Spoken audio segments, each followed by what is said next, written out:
with Rose. Welcome to my channel. Today I am going to talk about environment. After COVID-19 spread all over the world, some changes has happened and the earth is healing. So today I am going to tell you the changes before and after the COVID-19. Before COVID-19, stupid people dumping the waste along the roadside and burning instead of proper disposal.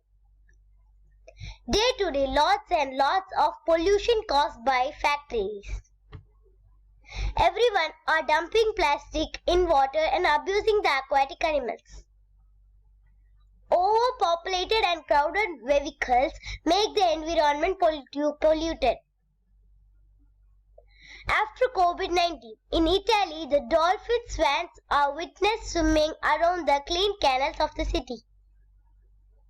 China reports significant decrease in air pollution. Humanity is coming together as people sing in unison.